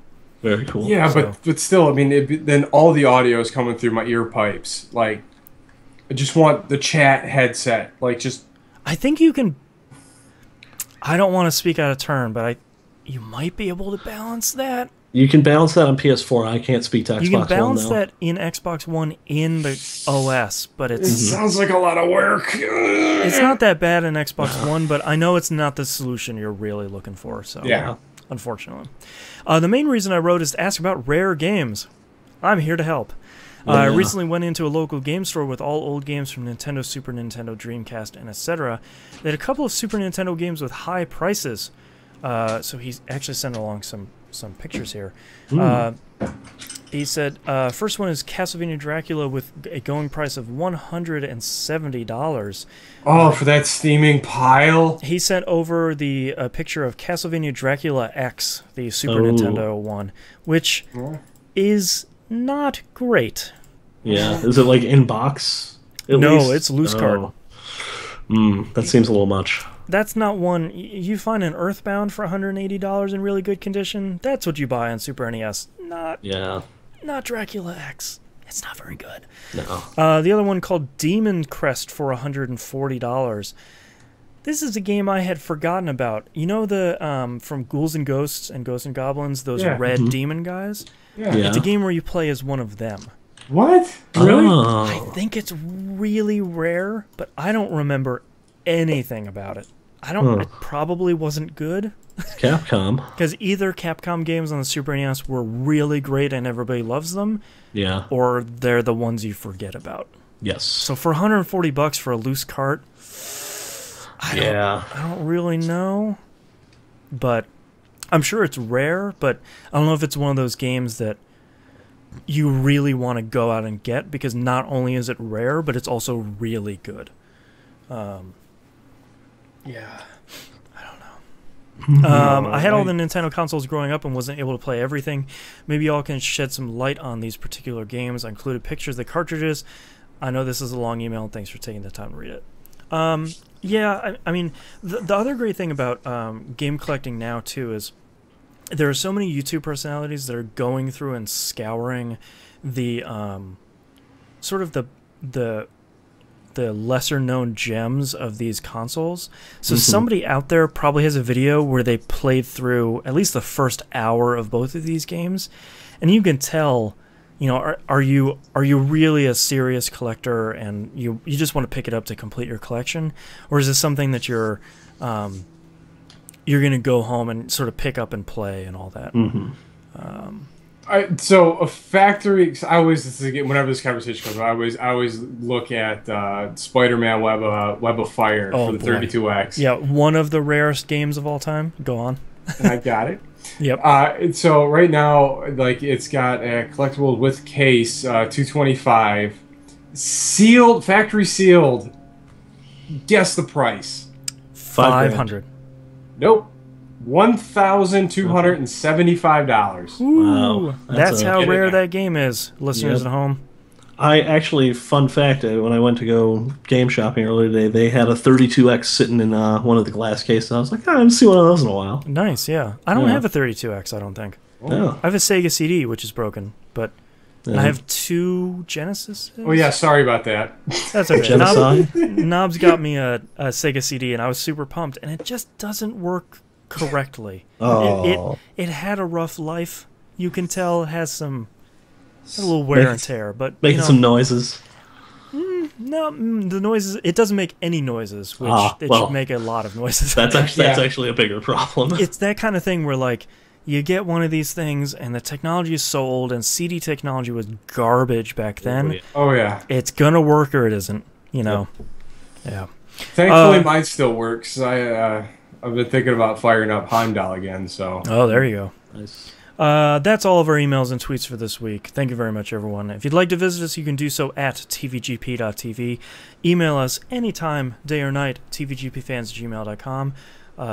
Tweet us at tvgp. Everything else is on the right-hand side of the page. And don't forget to join the forums. Please don't forget to mark yourselves on the map. Join us for our week of game nights. Monday nights on Battlefield 4 on the Xbox One, 10 p.m. EST. Tuesday is Destiny night. Wednesday, Rocket League.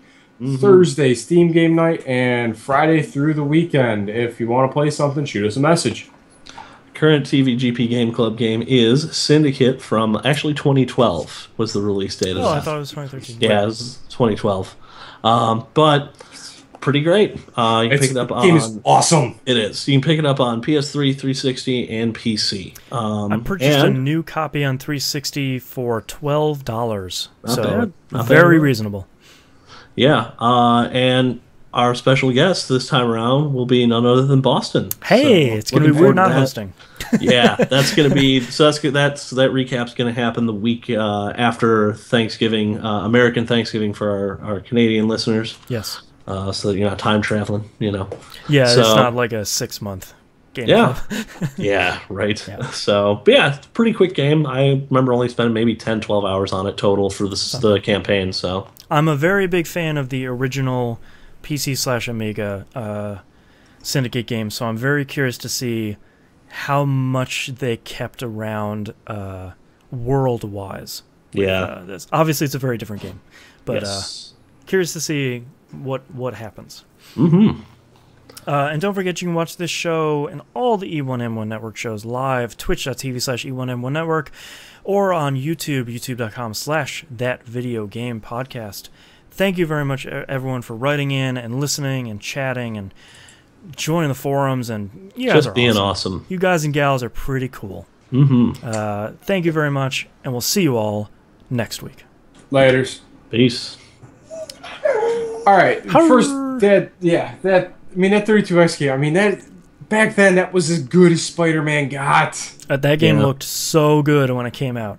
Yeah, man. Not so much anymore, but because the only other game that was Spider-Man game that was better than that was the original Spider game, which was a launch title for the Genesis that no one ever played. Maximum Carnage on the Super NES was okay too. Yeah, but that one was just like the proportion was so weird. But this what actually was like Spider-Man. Yeah, like, it looked like Spider-Man doing Spider-Man things. Like the best thing was when you sat on the ceiling at Spider-Man, you just sat there and waited a little bit. He just stood up and just started tapping his foot. Like this is pre-Sonic doing that stuff. Yeah. Oh man. All right. I have 2 titles here. What do you got? I blew up the Elixir factory. Ooh, because it sounds like activating a sleeper cell. Yeah. Someone calls you and says, "I blew up the Elixir factory," and you're like, "Yes, kill President Reagan." Yes. And then, like in a video game. I like that one. All right, I got a few here, and Jay-Z sent me a couple as well. So I've got Hang Out with Some Peeps, Amish Nightmare Fuel, Weirdly Jacked, I'm like 7% through, Rafter Bombs, Put It on the Shelf, 3-Inch Crevice, Desynchronized, Fistfuls of Change, AC Sweatshop, It Doesn't Crash, Stupidly Fractured, Binocularies, Tippity Tappity on Your Phone, The Orc Council Arguing, Tooked, I Will Mail You Your Stuff, and Ear Pipes. And the other Jay-Z sent me Captain Osmerica, The Pilgrim Sasquatch, Clotheslines Are No Obstacle, Bill and Ted's Victorian Adventure, Climbing Sucks, Geralt's 11, Tippity Tappity Pippity Pappity, so basically the same one, and with Peter Moore as VP.